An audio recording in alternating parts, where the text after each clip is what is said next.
தமிழ் மக்களினுடைய காணிகளை ஆக்கிரமித்து சட்டவிரோதமாக அமைக்கப்பட்டிருக்கின்ற திஸ்ஸ என்கின்ற விகாரை கட்டுமானத்தை அகற்றுமாறு கோரியும் எமது காணிகளை எமது மக்களிடமே மேல ஒப்படைக்குமாறு கோரியும் நாளை பிற்பகல் 4 மணிக்கு ஒரு பாரிய எதிர்ப்பு போராட்டம் ஒன்றை காணிகளை பறிகொடுத்த எமது உறவுகளும் நாங்களும் அழைப்பு விடுத்திருக்கின்றோம்.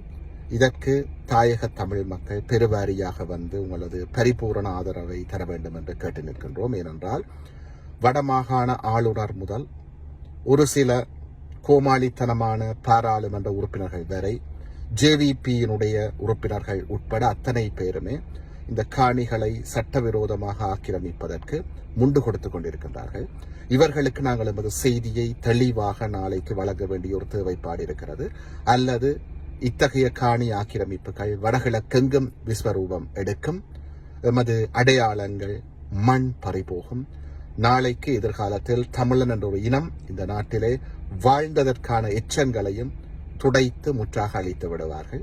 இவற்றுக்கு எதிராக எமது மிக காத்திரமான எதிர்ப்பை பதிவு செய்வதற்காகவும் இலக்கு ஒன்றுதான் இனத்தின் விடுதலை என்பதை பறைசாற்றுவதற்காகவும் எமது பிள்ளைகளினுடைய எதிர்கால இருப்பிற்காகவும் உங்கள் அனைவரையும் அன்புரிமையோடு அழைத்து நிற்கின்றோம்.